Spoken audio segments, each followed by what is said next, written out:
હર મહાદેવ. કેમ છો? આજે હું તમને એક રેસીપી બનાવીને બતાવું છું. બટાકાની સૂકી ભાજી. એ પૂરી સાથે છે, થેપલા સાથે છે અને ટ્રાવેલિંગમાં પણ લઈ જઈ શકાય એવી સૂકી ભાજી બનાવીને બતાવું છું. તો આ અગાઉ મેં કોળાના થેપલા એટલે કે ભોપલાના થેપલા બનાવીને વિડીયો શેર કર્યો હતો. હવે સૂકી ભાજી એના સાથે કઈ રીતે બનાવવી એ પણ બતાવી દઉં. બરાબર? ચાલો ત્યારે આપણે સૌપ્રથમ આપણે ગેસ ચાલુ કરીશું અને મેં 5 થી 6 બટાકા મીડિયમ સાઇઝના બાફીને તૈયાર રાખ્યા છે અને આ રીતે કટ કરી નાખવાના. હવે કઢાઈ ગરમ થાય ને એટલે એમાં તેલ નાખવાનું. આમાં પણ પાણી નહીં આવે, થોડું તેલ વ્યવસ્થિત મૂકવું પડશે અને આમાં વઘાર આવશે શેનો? જીરાનો અને રેગ્યુલર મસાલા. ચલો હવે આ તેલ ગરમ થાય ને પછી એમાં આપણે નાખીશું જીરું. આમાં રઈનો વઘાર ના આવે, જીરાનો આવે.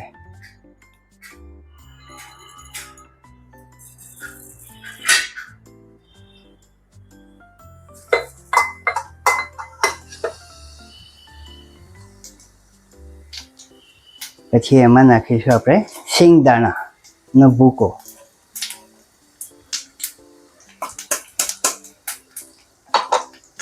એને હલાવી કાઢવાનું.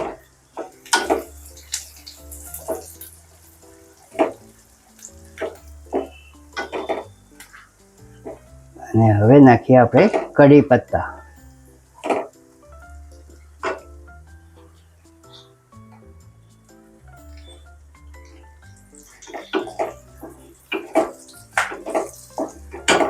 કઢી પત્તાનો ટેસ્ટ પણ સારો એવો આવે છે.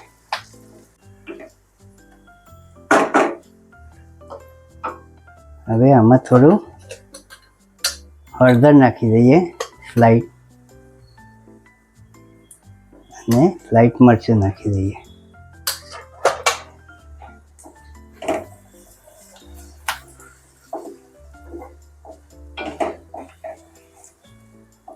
હવે જે બાફેલા બટેકા હતા ને એને અંદર આપણે મિક્સ કરી નાખીએ.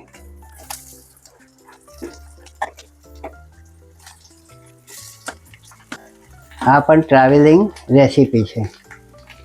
તમે ટ્રાવેલિંગમાં સૂકી ભાજી લઈ જાઓ ને, વાંધો ના આવે અને ખાવાની પણ મજા આવે અને ટાઈમ પણ પાસ થઈ જાય સારું એવું.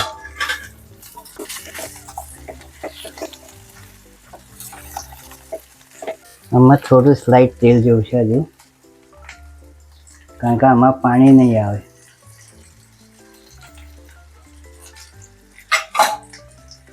હવે પહેલાં આપણે મસાલો કરી નાખીએ, પછી હલાવી કરીએ. પહેલાં મરચું નાખી દઉં, એના ધ્યાનમાં રાખીને બીજું મરચું એડ કરવાનું. હળદર પણ નાખેલી હતી એ પ્રમાણે આપણે બીજી હળદર નાખીશું. થોડું ધાણા જીરું નાખીએ.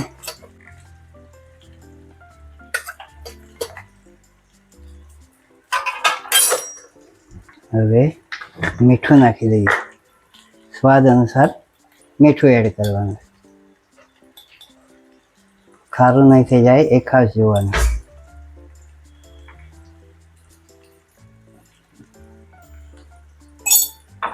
હવે આપણે 2 લીલા મરચાં લીધા છે. આ તીખા છે, લવિંગિયા મરચાં, એટલે મરચું એ પ્રમાણે મેં નાખ્યું છે, કારણ કે લવિંગિયા મરચાં એકદમ તીખા હોય છે.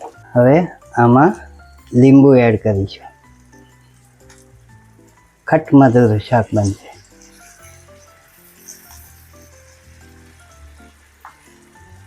ઠળિયો આવી ગયો એક, એ બહાર રિમૂવ કરું છું. હવે થોડી સાકર, કારણ કે ખટાશ આવે એટલે સાકર આવે,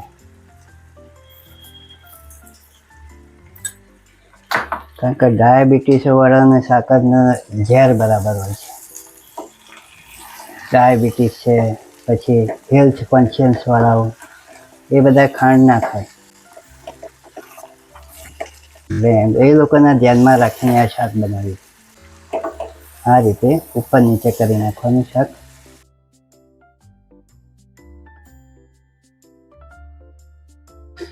હવે આમાં થોડી કોથમીર નાખવાની.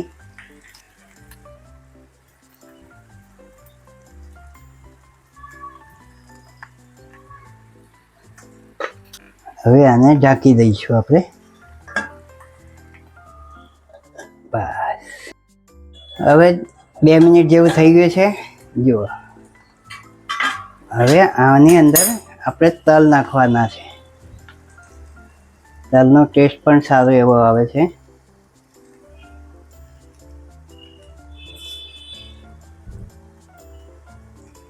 સુગંધીદાર શાક છે, બરાબર.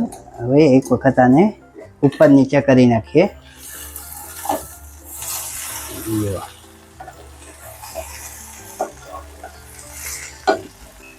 આવી સુગંધ આવી કે નહીં? હે ભાઈ, આવે છે ને સિદ્ધપુર સુધી? અરે છેક વિદેશોમાં જશે આ શાક તો ભાઈ. વિદેશના પણ મારા ક્લાયન્ટો છે, વિદેશોવાળા પણ બનાવે છે, બરાબર. ચાલો, હવે આ થઈ ગયું શાક રેડી. હવે એને કરીશું ક્લોઝ.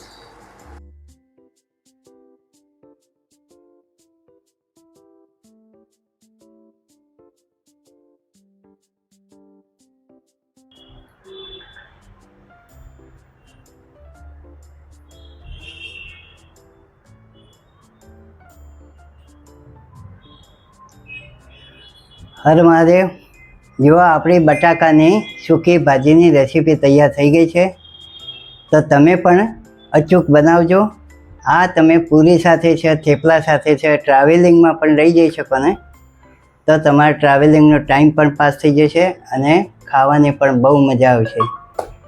આ જે સૂકી ભાજી છે એ પૂરી થેપલા સાથે તો ચાલે જ છે, પણ પરાઠા સાથે પણ ચાલી શકે છે. તો આ રીતે તમે બટાકાની સૂકી ભાજી બનાવજો. અને અગાઉ મેં જે કોળાના થેપલાનો વિડીયો મૂક્યો છે એના સાથે પણ તમે આ બનાવીને ખાઈ શકો છો. ચાલો અત્યારે કરીશું આપણે. હર મહાદેવ. પણ જતાં જતાં એક વસ્તુ કરતા જાઓ. વિડીયો જોયો ને તો હવે લાઈક કરો, કર્યું? શેર કરો, કર્યું? અને કોમેન્ટ કરો, અને સબસ્ક્રાઈબ તો કરવાનું જ છે પાછું. ચલો જલ્દી ફટાફટ કરતા થો. ચલો કરો કરો કરો કરો કરો કરો. અરે યાર કરો ને યાર, શું વિચાર કરે છે ભલા માણસ? કરી દે. ચલો, થેન્ક યુ. હર મહાદેવ.